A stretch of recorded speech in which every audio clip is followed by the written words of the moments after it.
What are your recollections of that night? And thinking back, was Boston, Massachusetts the best place to have that match? Oh, my God, I'd have rather had it in a fucking iron lung, as Chief Jay Strongbow used to say, instead of had it in Boston. And it's not knocking Boston, but I got to back up. In 1993, we became the only wrestling promotion before or since, and this record will never be broken, to have our tag team championship defended on two different companies' pay-per-views. Since Bill Watts had been running WCW and obviously had a relationship with Watts, we started a talent trade arrangement where Bobby Eaton and Arn Anderson came from there up to Smoky Mountain Wrestling, and where I sent some guys like Paul Orndorff had been working for me. I sent him down to work for Bill Watts.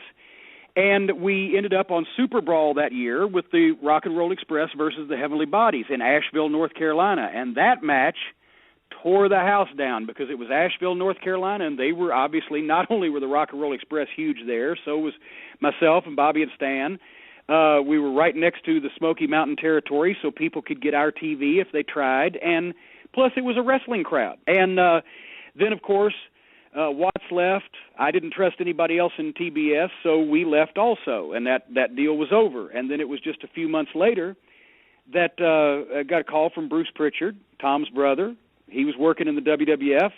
He had seen a tape, long story short, wanted to know if we'd come up and make a few shots. They had an ulterior motive in mind in that they wanted me to manage Yokozuna because they wanted Yokozuna and Lex Luger to have a big program, and unfortunately, Mr. Fuji was a great veteran wrestler, but not exactly a great command of the English language, and they needed somebody to talk for Yoko.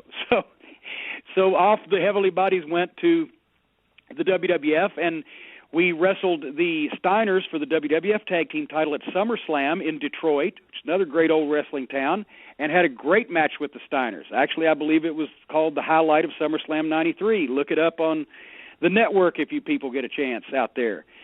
Great match with them. Then I said, what about if I bring the Rock and Roll Express up to the WWF, asked Vince McMahon this, and we have a match for the Smoky Mountain Tag Team titles, because the Rock and Roll Express is the most popular babyface team, biggest box office team that your competition, Jim Crockett Promotions and the NWA, ever had, so you can have them on pay-per-view. He said, that's a great idea, pal. And we, at that point, became the only company ever to have our tag team title defended on WCW and WWF pay-per-views, much less the same calendar year. But the problem was it was in Boston. Boston had never been an NWA town. Boston had never seen the Rock and Roll Express live. Well, we went there a couple of times, but not really, back in the 80s. Boston was not a wrestling town. It was a WWF town. And we went out there and had, if you turn the sound down, a tremendous tag team match. It was great. It probably was even better than the one we had in Asheville.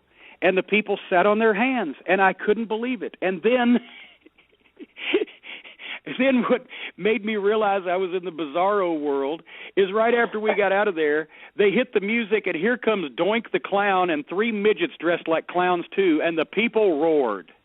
I said, all right, we got too far out of here. This is fucked up. If they want to see that shit, we ain't got nothing for them, and I didn't ever want to go back there again.